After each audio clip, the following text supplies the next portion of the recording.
expecting the last batch of the delivery before commencing the distribution. The governor said this administration is gradually paying off the debt of 76 billion naira inherited as salary and pension from the previous administration. He said this administration has also launched free medical surgeries where over 30,000 beneficiaries are expected to benefit across the 6 zones targeted for the exercise. While commending the federal government for its proactiveness, Governor Adeleke called for more empowerment of the states to alleviate the suffering of the people. Meanwhile, Osun State government has promised to distribute 3,000 bags of rice approved by the federal government very soon. This is contained in the release by the Commissioner for Information and Public Enlightenment, Uluomo Kolakpo Alime. The release adds that the government, through special duties, has fashioned out modalities and templates on the distribution of the palliatives. The statement informed that the Commissioner of Special Duties, Dr. B.T. Besalam, has received 4 out of the 5 trailers, and the state is awaiting the last batch of 600 bags of rice palliatives to complete the 3,000 bags earmarked for the state. The statement enjoined Osun people to disregard negative insinuation from some quarters about the palliatives. The planned arraignment of the suspended governor of Central Bank of Nigeria, Godwin Emefiele, is stalled as the Federal Capital Territory High Court, Abuja. Although Emefiele was present, the arraignment could not hold as the second defendant, Sadat Yaro, was absent. Counsel to the federal government and Director of Public Prosecution of the Federation, Mohammed Abubakar, told Justice Hamza Muazzol that Mrs. Sadat Yaro took ill in the morning, hence are absent. Abubakar apologized to the court and applied for a new date for arraignment. The request for adjournment was not opposed by Akindolu Kehinde, the senior advocate of Nigeria who stood for Emefiele. Justice Muazzol subsequently fixed August 23 for the arraignment. This is the news at dawn, coming to you from Osun State Broadcasting Corporation, Voice of the West, Nigeria. Now, our mid-news message. Don't struggle in life to be a man of success. Instead, always try to become a man of value. The Economic and Financial Crimes Commission, EFCC, has warned that lawyers to desist from standing as surety and legal representatives at the same time to suspects, noting that such an act could not only get them into trouble but does not portray the legal profession in good light. The acting commander of the Ibadan Zonal Command of the Commission, His Lima Mustafa Rufai, stated this when she received in her office the executive committee members of the Ibadan branch of Nigerian Bar Association, led by its chairman Folashade Aladiniye. She said that the commission does not charge any fee from lawyers or family members of detained suspects before releasing them on bail. The acting commander contended that securing administrative bail of suspects from custody is free. The management of the University of Calabar has suspended the dean of the Faculty of Law, Professor Suri Mwindufo, over allegation of sexual harassment. Ndufo's suspension effected followed a probe by the management of the school into the allegations of sexual harassment levied against him by female students of the faculty. However, in an interview with newsmen, the professor denied the allegations, stating that the protest was orchestrated by individuals within the faculty who held a grudge against him. Troops of the Economic Community of West African States have pledged readiness to deploy its standby force that could restore civil rule in Niger Republic if diplomatic efforts to reverse the coup there fail. All member states except those under military rule and Cape Verde pledged to participate in the standby force at a meeting in Accra, Ghana.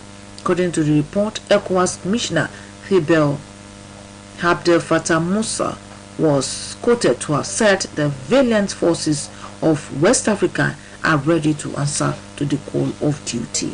And to end the news at dawn, here again are the major points. The federal government has approved 3,000 bags of rice to Osun State to be distributed soon. The management of the University of Calabar has suspended the Dean of the Faculty of Law, Professor Suri Ndofon, over allegation of sexual harassment.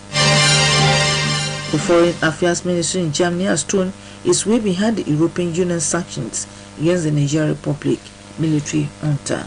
That was News at Dawn, edited by Olushola Egbodofo. Today's news talk by Latif Agbola of our editorial desk calls on newly appointed local government caretaker committee chairman to see the appointment as not an avenue for self-aggrandizement, rather a privilege to impact positively on the various areas of posterity. Governor Ademola Adeleke on Wednesday performed the inauguration of newly appointed local government caretaker chairmen, directing them to compete through developmental initiatives of his administration in the various areas.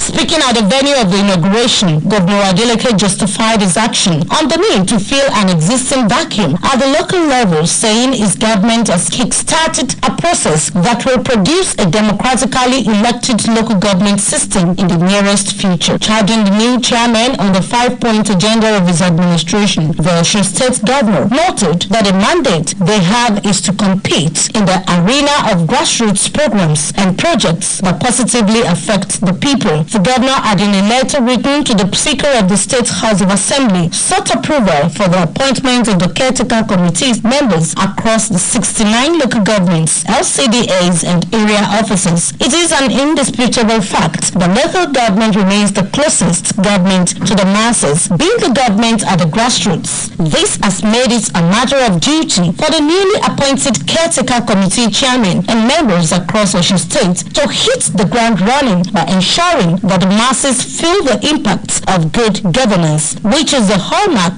of democracy anywhere in the world. It is pertinent to note that the appointment and subsequent inauguration of caretaker committees is coming at a very critical period in the history of Nigeria, when the people are in urgent need of succor to mitigate the hardship that followed the removal of fuel subsidy. Being the closest government to the people, Woodstock urges all the newly inaugurated chairmen and members of caretaker committees to endeavor to carry along the traditional rulers, religious leaders, community leaders, and the youth, among other critical stakeholders, while taking decisions that have direct impacts on the life of the people. Though the autonomous of local government as a tier of government remains contentious, political analysts and pro-democracy activists are of the opinion that either way, local government remains a veritable tool for the delivery of good governance. At this juncture, as the minister congratulates those who were considered to be part of the caretaker committees that will paddle the canoes of governance at the grassroots, it is incumbent on them to also be conscious of the fact that power is transient,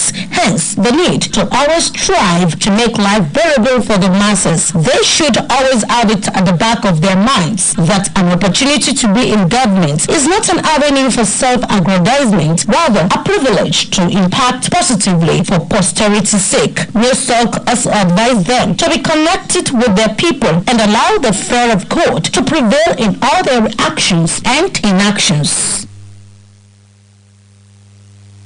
That news talk by Latif Agbola of our editorial desk called on the newly inaugurated chairmen and members of caretaker committees in local government areas, local council development areas, and area offices to be conscious of posterity while discharging their duties, having in mind the fact that government at the grassroots is the closest to the masses.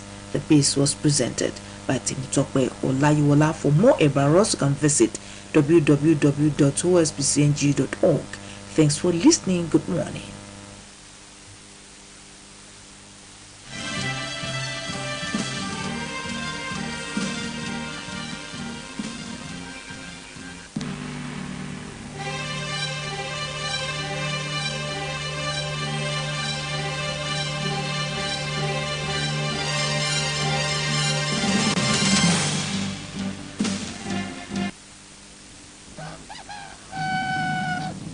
ìròyìn ní kùtù àìrè o lórí rédíò Ọ̀ṣun.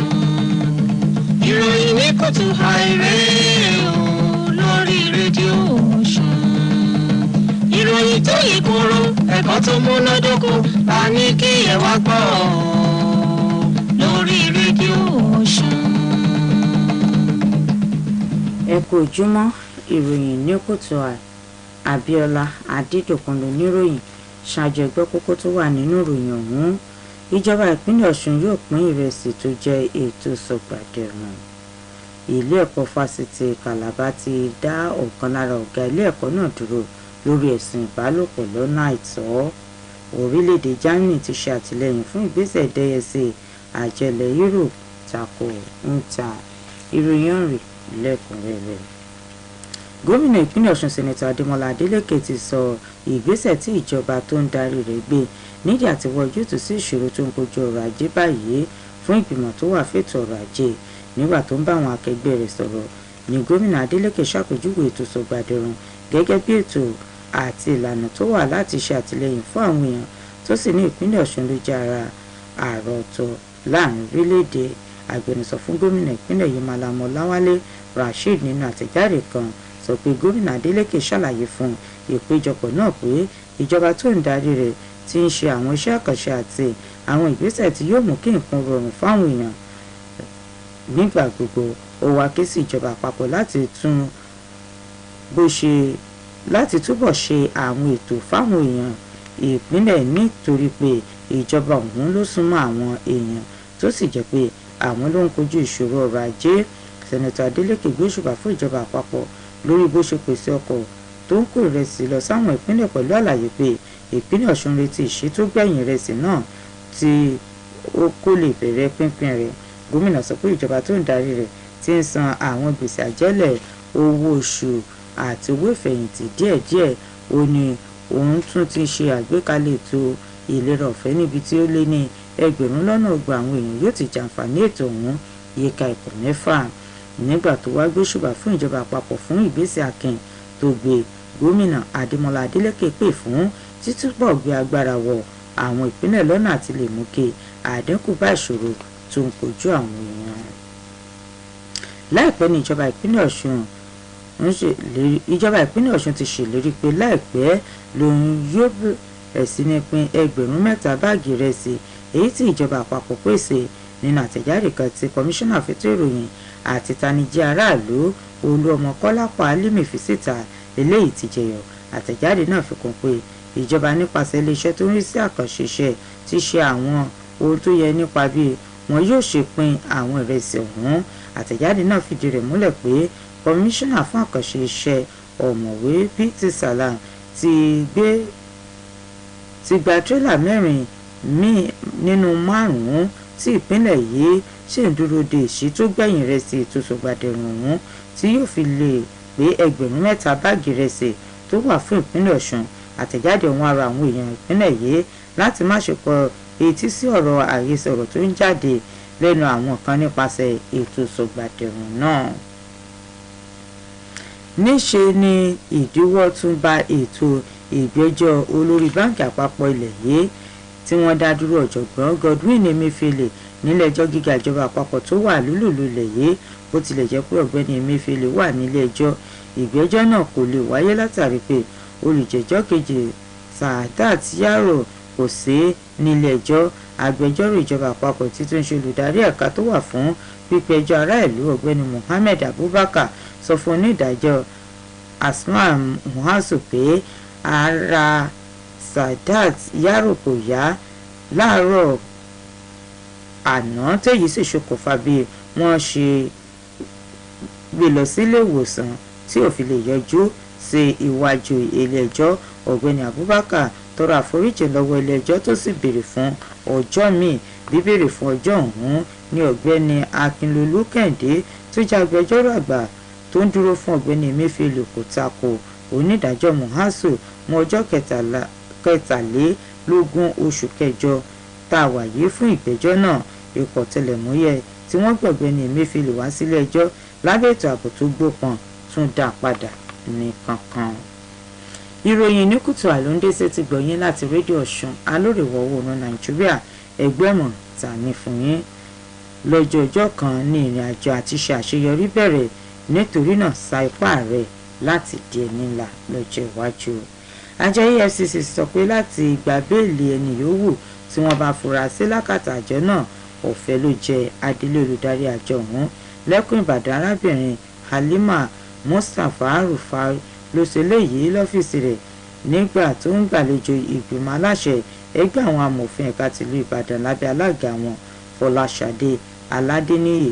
ó ṣàlàyé pé àjọ náà kò gbọ́ owó lọ́wọ́ agbẹjọ́rò tàbí ẹbí àwọn èèyàn tí ó bá wà lákàtà wọn ṣáájú kí wọ́n tó fi ru ẹni bẹ́ẹ̀ sílẹ̀. arábìnrin Fáwá ṣèkìlọ̀ fún àwọn amòfin láti yàgò fún jíjó onídùúró fún àwọn tí wọ́n fura sí pẹ̀lú àlàyé pé irú ìgbésẹ̀ bẹ́ẹ̀ kì í ṣe pé ó lè fi wọ́n sínú wàhálà nìkan, ó tún lè tapo sí aṣọ àlà wọn pẹ̀lú. ìgbìmọ̀ aláṣẹ ilé ẹ̀kọ́ fásitì Calabar ti dá ọ̀gá àgbà ẹ̀ka ìmọ̀-òfin ọ̀jọ̀gbọ́n Cyril Whitford dúró lórí ẹ̀sùn ìbálòpọ̀ lọ́nà àìtọ́.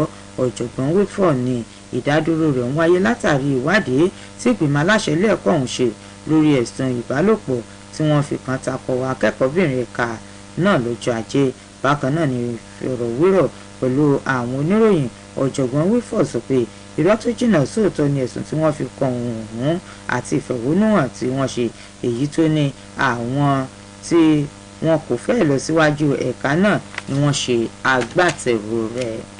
iléeṣẹ́ tó ń rí sí ọ̀rọ̀ ilẹ̀ òkèèrè lórílẹ̀‐èdè Germany ti fi àtìlẹ́yìn wọn hàn sí àjọ ilẹ̀ Europe tako ikọ̀ ọmọ ogun junta ní orílẹ̀‐èdè Niger. mínísítà fọ́rọ̀ ilẹ̀ òkèèrè nínú àjọ ìṣọ̀kan ilẹ̀ Europe ní ìrètí wà pé yóò ṣe ìjíròrò pẹ̀lú bí nǹkan ṣe rí lórí ọ̀rọ̀ orílẹ̀‐èdè Niger nínú èyí tí a ti rí ìdẹ́yẹsí àti ìpàdé tí wọn yóò ṣe ní Spain. ilẹ̀ Europe ló jẹ́ ọ̀kan lára àjọ tí ó ń ṣe àtìlẹ́yìn ohun ìrànwọ́ fún orílẹ̀‐èdè Niger tó sọ pé lóṣù tó kọjá ló ń ti dáwọ́ ìpèsè ìrànwọ́ àti àjọṣepọ̀ tó wà láàrin òun àti ẹ̀ dúró látàrí àti lè mú kí àwọn èèyàn ó ṣe bó ṣe tọ́ lórílẹ̀‐èdè Niger. lẹ́ẹ̀kan sí ẹgbẹ́ kókó inú ìròyìn yìí, ìjọba àpapọ̀ ilẹ̀ yìí ti fọwọ́ sí nǹkan ẹgbẹ̀rún 3 ìrẹsì fún ìpínlẹ̀ Ọ̀ṣun tó sì jẹ́ pé yóò di pínpín ní gẹ́rẹ́ tí ìyókù bá ti dé sí ìpínlẹ̀ yìí. ìgbìmọ̀ aláṣẹ ilé ẹ̀kọ́ fásitì Calabar ti dá ọ̀gá àgbà ẹ̀ka ìmọ̀-òfin ọ̀jọ̀gbọ́n Cyril Whitford dúró lórí ẹ̀sùn ìbálòpọ̀ lọ́nà àìtọ́ ṣùgbọ́n tó ní irọ́ tó jìnnà sóòótọ́ lẹ̀sùn tí wọ́n fi kan òun. iléeṣẹ́ tó ń rí sí ọ̀rọ̀ ilẹ̀ òkèèrè lórílẹ̀‐èdè Germany ti fi àtìlẹ́yìn wọn hàn sí àjọ ilẹ̀ Europe tako ikọ̀ ọmọ ogun junta lórílẹ̀‐èdè Niger. ilé òpin ìròyìn ní KUTUAI Olúṣọlá Ìgbọ̀dọ̀fọ̀ lólóòtú Abíọ́lá Adédòkun ni mo wá sí ti gbòyìn. èrò tí wọ́n tó ní èyí tí Latif àgbẹ̀ látẹ̀ka ìròyìn àtọ̀rọ̀ tó ń lọ nílé iṣẹ́ ìkọ́ kése àwọn ọmọ ìgbìmọ̀ afúnṣọ́ tuntun láwọn ìjọba ìbílẹ̀ láti rí ìyànsípò wọn gẹ́gẹ́ bí ọ̀nà láti kó ipa tiwọn nínú ìdàgbàsókè ọmọnìyàn. ẹ bá wa kà lọ. kí tẹ̀síwájú aláìpẹ́ bá ìpínlẹ̀ bá ìjọba ìpínlẹ̀ yìí ló ṣokùnfà bí gómìnà ìpínlẹ̀ yìí sẹ́nẹ́tọ̀ Adémọ́lá Adélékè ti yan alága fún ìsọ́sí gbogbo ìjọba ìbílẹ̀ nípínlẹ̀ yìí, èyí tó ṣèfilọ́lẹ̀ lọ́jọ́rú ọ̀sẹ̀ gẹ́gẹ́ bó ti pàṣẹ fáwọn alága tó ṣẹ̀ṣẹ̀ yàn sípò àṣẹ lẹ́sẹ̀ kúkú hàn láti rí dájú pé gbogbo ohun tí ó bá mú dàgbàsókè bá ẹ̀ka ìjọba tó wà níkàáwọ́ òǹkówá wọn ni wọ́n gbọ́dọ̀ gbájúmọ́. nígbà tó ń sọ̀rọ̀ níbi ètò ìfilọ́lẹ̀ náà, gómìnà Adémọ́lá Adélékè sọ pé èrèdí ìyànsípò wọn ni láti dí gbogbo àlàfo tó wà lẹ́ka ìṣàkóso lẹ́sẹ̀ kúkú pẹ̀lú àfikún pé ìjọba ìpínlẹ̀ yìí ti bẹ̀rẹ̀ ètò tí ó fààyè sílẹ̀ fún ìdìbò sáwọn ìjọba ìbílẹ̀ láìpẹ́ pẹ̀lú àrọwà sáwọn alága tuntun náà láti mú ètò ẹlẹ́ga márùn-ún tí ìjọba òun ṣe lọ́kùnkúndùn pẹ̀lú àfikún pé gbogbo ètò àti àkànṣe iṣẹ́ tí ó mú dàgbàsókè bá àwùjọ lẹ́sẹ̀ kúkú ni wọ́n gbọ́dọ̀ kò lé. gómìnà ló ti kọ́kọ́ kọ̀wé sí abẹnugan ilé aṣòfin ìpínlẹ̀ yìí èyí tó fi béèrè fún kí wọ́n buwọ́ lórúkọ àwọn alága àtàwọn ọmọ ìgbìmọ̀ afúnṣọ́ láwọn ìjọba ìbílẹ̀ àtàwọn ìjọba ìbílẹ̀ onídàgbàsókè pẹ̀lú ọ́fíìsì àgbẹ̀ nípínlẹ̀ yìí. ẹ̀rọ àti pé ìjọba ìbílẹ̀ ni ò sáyà ní pé òun ló súnmọ́ àwọn ará ìlú púpọ̀ jùlọ, èyí tó fi ṣe kókó ṣe pàtàkì fáwọn alága afúnṣọ́ náà àtàwọn ọmọ ìgbìmọ̀ wọn ní tìbútòrò ìpínlẹ̀ yìí láti jẹ́ kí àyà wọn bẹ́ sílẹ̀ kó sì bẹ́ ṣiṣẹ́ láì dáwọ́ dúró pẹ̀lú àwọn ètò tí ó lapa rere láyé àwọn ará ìlú èyí tí a mọ̀ mọ́ ìjọba àwarawa káàkiri àgbáyé. Bákan náà ló tún ṣe kókó láti mọ̀ dájú pé bí gómìnà ti ṣèfilọ́lẹ̀ àwọn ìgbìmọ̀ afúnṣọ́nà lẹ́yìn ìyànsípò wọn ló wáyé lákòókò tó ṣe pàtàkì nínú ìtàn orílẹ̀-èdè yìí gẹ́gẹ́ bí àwọn ará ìlú ti nílò àwọn ìgbésẹ̀ pàjáwìrì tí ó bu òróró ìtura síbi tí ìrora aláìlẹ́gbẹ́ tí yíyọwó ìrànwọ́ orí epo ọkọ̀ ti mú bá wọn. Látàrí bó ti jẹ́ ẹ̀ka ìjọba tó súnmọ́ àwọn ará ìlú jùlọ, èrò tí wàá rọ àwọn alága fún iṣẹ́ tuntun tíjọba ń ṣe ṣèfilọ́lẹ̀ àtàwọn ọmọ ìgbìmọ̀ wọn ọ̀hún láti rí dájú pé wọn ò kórè àwọn orí adé ọrùn ìlẹ̀kẹ̀ àtàwọn adarí ẹ̀sìn, adarí àwùjọ àtàwọn ọ̀dọ́ pẹ̀lú àwọn tọ́rọ̀ kàn ní láwùjọ kéré lákòókò tí wọ́n bá ń gbé ìgbésẹ̀ tí ó ṣàǹfààní fún àwọn àwùjọ ẹsẹ̀ kúkú táwọn adarí àwùjọ yìí ń gbé. Bó ti jẹ́ pé ìjọba ìbílẹ̀ sì dádúró láìrọ̀wọ̀kú lé ẹ̀ka ìjọba míì, ṣùgbọ́n táwọn lámìtọ́ àwùjọ àtàwọn olólùfẹ́ ìjọba àwarawa sì nígbàgbọ́ pé ìjọba ìbílẹ̀ ni ò sọ́nà àmì pé ó sì jẹ́ ẹ̀ka ìjọba tó ń pèrè jẹ ìjọba àwarawa kárí ilé kárí òkun. Nítorí náà ní kòríta tá a wà yìí gẹ́gẹ́ bí èrò tí wọ́n ti ń kí àwọn alága afúnṣọ́ àtàwọn ọmọ ìgbìmọ̀ wọn tí wọ́n yóò dìjọ pawọ́pọ̀ tukọ̀ ìjọba àwarawa lẹ́sẹ̀ kúkú láti mọ̀ dájú pé ìgbà kan ò lólé ayé gbó ayé ò sì tọ́lọ̀ pín ọ̀pá ìbọn àti wípé ẹ̀yìn ayé yẹ lónìí kó rọra ṣe nítorí pé àtòláyé bó bá fi síwájú lónìí ó tún ṣe ṣe kó fi sẹ́yìn lọ́dà, èyí tó fi yẹ kí wọ́n tẹ̀ jẹ́jẹ́ sáyé rere ní àsìkò tí ìdàgbàsókè tẹ̀ wọ́n lọ́wọ́ báyìí, ṣe gbogbo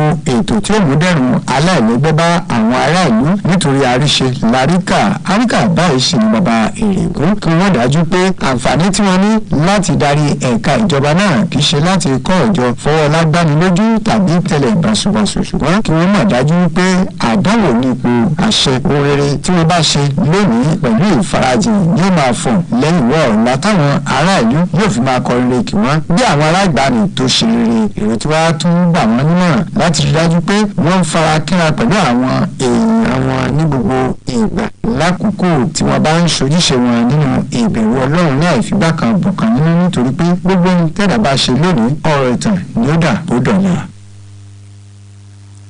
irú tiwa tí ẹ gbọ́ tàn ló jẹ́ èyí tó jẹ́ èyí tí Lateef Agbo látẹ̀ka ìròyìn àtọ̀rọ̀ tó ń lọ nílé iṣẹ́ yìí kọ̀ ló ti ké sí àwọn ọmọ ìgbìmọ̀ afúnṣọ́ tuntun.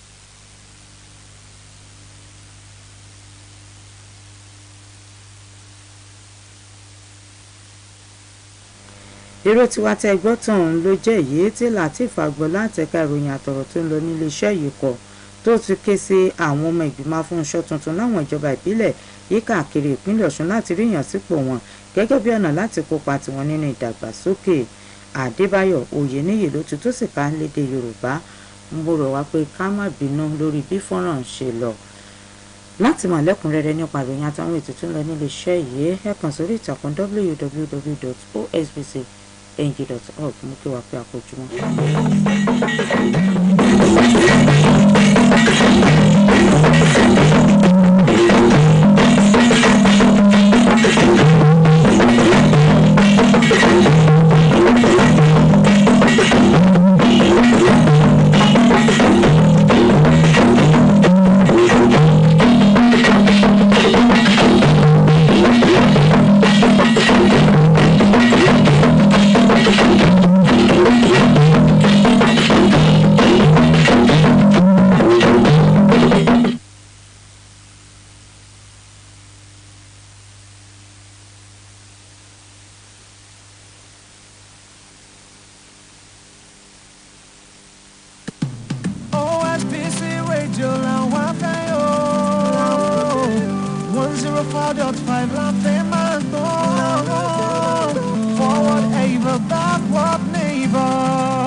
Awani, awani, asha